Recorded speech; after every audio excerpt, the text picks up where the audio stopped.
तर welcome to channel. ठीक आहे, पोट जरा वाढले थोडा, पण काय आता विषय नाही, आता तेवढं दिसणारच आहे, किती ओढणार आहात त्यामुळे काय जाऊ दे. ठीक आहे, तर माझा MPSCचा पहिला एक्सपिरियन्स, ठीक आहे, म्हणजे किंवा पहिला अटेम्प्ट, तर त्याबद्दल मी बोलणार आहे. ठीक आहे, आणि कसा गेला पेपर किंवा काय काय ते पण सांगणार आहे, स्कोर बी सांगणार आहे मी थोडा पुढं, आणि एकदम रॉ सांगणार आहे. काय मला असं काय व्ह्यूज पाहिजेत किंवा असलं काय भानगड नाही, पण मी काय शिकलो ह्या पेपरमधनं किंवा काय चुकलं, काय करेक्ट केलं म्हणजे जरा स्कोर चांगला आला हे सांगणार आहे. एक म्हणजे अभ्यासच केला तर चांगला थोडा, म्हणजे MCQ वगैरे खूप सोडवलेलं. का तर असं रीडिंग करायसाठी असं काही वेगळा तर राहिलेलंच नव्हतं, का तर ह्या वर्षी मी UPSCचा अटेम्प्ट दिला नव्हता, पण UPSCचा अभ्यास केला होता आणि त्यामुळं त्यावेळी पण MCQ मी सोडवलेलं. आणि आत्ता तर वाचायला काही म्हणजे थोडंसं कमीच शिल्लक होतं, त्यामुळं माझा ह्यावेळी फोकसच होता की MCQच आपण जास्तीत जास्त सोडवू. त्यामुळे मी MCQ जरा जास्त भर दिला होता. ठीक आहे, त्यानंतर दुसरं म्हणजे की एक MPSCचा पॅटर्न आहे की बाबा ह्याचं उत्तर हे असं आणि असंच येतं आहे, तर तो एक ते एक आहे ना ते पॅटर्न तसं, जसं UPSCचं पण आहे. UPSCचं कसं 5 पैकी 3, पण आता हे थोडं कमी झालं आहे, पण हे UPSCचं 23-24ला जास्त चालतं. तरी तसा पॅटर्न MPSCचा पण वेगळा आहे, तर ते तसं धरूनच ते म्हणजे तुम्हाला आन्सर मारायला लागतात किंवा अटेम्प्ट करायला लागते. तुम्ही असं म्हणू शकत नाही की हे मला येत नाही आणि हे आणि ते असं नाही. ठीक आहे, त्यामुळे माझा अटेम्प्ट पण 99 होता. एक क्वेश्चन फक्त तो मुघलकालीनमधला तो आहे ना, तो कुठला, त्या जोड्या होत्या बघा, शब्द होते आणि ते न्यायव्यवस्थेचा विषय होता तो. ते काय मला म्हणजे समजतच नव्हतं. म्हणजे ते सगळं असं सेम वाटायचं, पण मला माहीत होतं की हे असं नसणार आहे. त्यामुळे मी तो फक्त प्रश्न सोडला, बाकी 99 अटेम्प्ट केलेत. ठीक आहे, तर ते झालं. त्यानंतर अजून चांगली गोष्ट म्हणजे की एक हे विषय की अजून स्कोर चांगला आला असता, म्हणजे हिस्ट्रीचा आता काही काही क्वेश्चन चुकल्यात. ठीक आहे, तर अजून चांगला स्कोर आला असता, फक्त अजून मी काय झालं आमची, म्हणजे मी दिल्लीत आहे आता परत मी आलो पेपर देऊन. तर दिल्लीत मी ज्यावेळी कोल्हापूरला चाललेलो पेपरच्या आधी, तर त्यावेळी आमचं तिकीट, ट्रेनचं तिकीट आमचं कन्फर्म नव्हतं, त्यामुळं आमचा थोडा वेळ गेला होता त्या 2 दिवस. का तर आमचं म्हणजे आम्ही दुसऱ्यांच्या सोबतच गेलो होतो, म्हणजे आलेलो महाराष्ट्रात.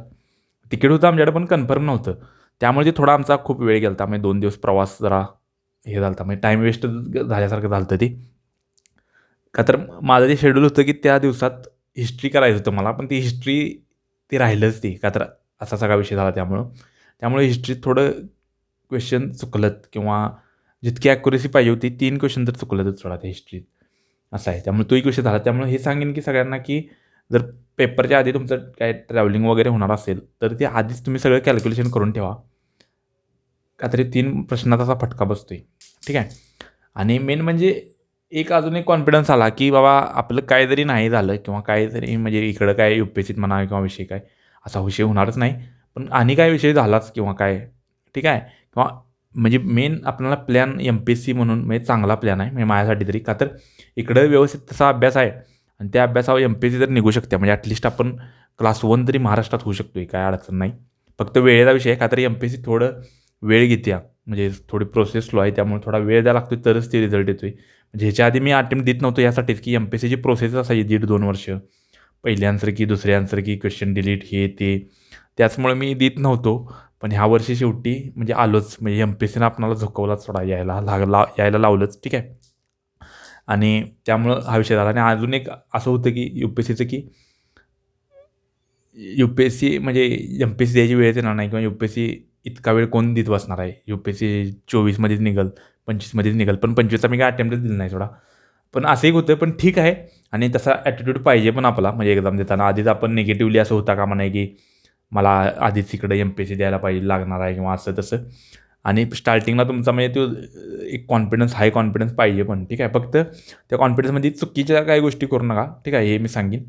आणि बरं, आता झाला विषय, मी सगळं सांगितलं तुम्हाला, माझा पेपर कसा झाला किंवा काय. तर स्कोर सांगतो मी. 68 करेक्ट आहेत, 31 रॉंग आहेत. 68 करेक्ट आहेत, 31 रॉंग आहेत, म्हणजे जवळजवळ 120.5 स्कोर आहे माझा. ठीक आहे, आणि अजून क्वेश्चन पण ढिगानं रॉंग आहे, ढिगानं, म्हणजे इतकं क्वेश्चन रॉंग कसं काय असू शकते ते मलाच कळत नाही. ठीक आहे, आणि म्हणूनच मला वाटते की म्हणूनच MPSC करणाऱ्या पोरांना वेळ लागतोय, का माहिती आहे काय. आणि हे प्रश्न चुकतात पण कुणाचं किंवा फटका कुणाला बसतो, याचा लॉस कुणाला होतोय, जे अभ्यास करणार पोरगा आहे त्यालाच लॉस होतो, का तर ते बॉर्डरवर असते. ठीक आहे, आणि ह्या चुकीच्या क्वेश्चनमुळं ते बाहेर जाते 1-2 मार्कानं, किंवा 1-2 प्रश्नामुळं, ठीक आहे. का तर बघा की एक प्रश्न जर चुकला किंवा एक प्रश्न जर हिने डिलीट केला तर 2 मार्क वजा होतात, जे प्लस होणार होतात ते किंवा पॉइंट अर्धा मार्क एम-पी-एस-सीच्या चुकीमुळं तुमचा वजा होतो. समजा आता मी आहे ॲस्पिरंट आणि तुम्हाला सगळी आता काय एक्सप्लेन करत बसायला नको. म्हणजे एखादा क्वेश्चन आहे, आता समजा एखादा कुठला ते बेंगाल फ्लोरिकॉन घ्या, ह्या वर्षीचा क्वेश्चन. तर त्या क्वेश्चनचं इंटरप्रिटेशन ग्रॅमॅटिकली इनकरेक्ट क्वेश्चन आहे तो. म्हणजे इंग्लिशमध्ये वाचला तर त्याचं म्हणजे मीनिंगच लागत नाही आणि मराठीत वाचला तर त्याचं मीनिंग म्हणजे वेगळं निघते आणि उत्तर पण वेगळं निघते, असं आहे. म्हणजे ते पूर्ण असं किचकटच आहे ते. म्हणजे कुणी आता बेंगाल फ्लोरिकॉन ज्यानं ठोकला आहे चुकून, त्याचं उत्तर म्हणजे पहिल्या कीनुसार करेक्ट येणार. पण आता दुसऱ्या कीनं काय होते बघू, त्यानुसार त्याचं आन्सर बदलणार आहे. तसंच ते न्यूक्लिअर एनर्जीचा क्वेश्चन, त्यात पण तिसरं स्टेटमेंट करेक्ट वाटतंय, पण आता हिनी पहिल्या आन्सर किती दिलेला नाही. त्यामुळे असा सगळा लकचाच विषय आहे थोडा. म्हणजे अभ्यास तर पाहिजेच थोडा, पण तुमच्यासोबत थोडं लक पण पाहिजे. मी असं म्हणत नाही की लकचाच गेम आहे सगळा. तर अभ्यास पण पाहिजेच, पण लक पण थोडं पाहिजे. का तर आता जवळजवळ 6-7 क्वेश्चन आहे ते मी आता करणार आहे व्हिडिओ त्याच्यावर, कुठलं कुठलं क्वेश्चन रॉंग आहेत आणि काय काय ते, ठीक आहे. तर मी तुम्हाला थोडक्यात सांगितलं माझा स्कोर काय किंवा काय काय. आणि आता बघू, तर तुम्हाला काय वाटते सांगा, एवढ्या स्कोरला माझं काय होईल, होईल का नाही होईल, किंवा फॉरेस्टला होईल काय. फॉरेस्टला मी अप्लाय केले का नाही मला माहीत नाही, पण बघायला पाहिजे फॉर्ममध्ये काय झाले, मी काय अप्लाय केले. बहुतेक केला असणार थोडा, मॅथ्स ऑप्शनल टाकला असणार तिथं, असा हा विषय आहे. आणि चांगला स्कोर आला आहे थोडा, म्हणजे मला तर वाटते की आता होईल. पण आणि बघू क्वेश्चन कुठलं डिलीट होत्यात आणि माझा स्कोर किती खाली जातो आहे, बाकीच्यांचा किती वर येतो आहे, किंवा अजून काय काय गणित इक्वेशन होत्यात ती, ठीक आहे. त्यामुळे इतका माझा स्कोर आहे. आणि कमी आहे का जास्त आहे सांगा मला, ठीक आहे. व्हिडिओ आवडला तर लाईक करा आणि तो रॉंग क्वेश्चनचा व्हिडिओ बघायसाठी चॅनलला सबस्क्राईब करा. मी आता लगेच करणार आहे व्हिडिओ तो, ठीक आहे. तर आपण लगेच आता ह्याच्यावर येऊया. बाय.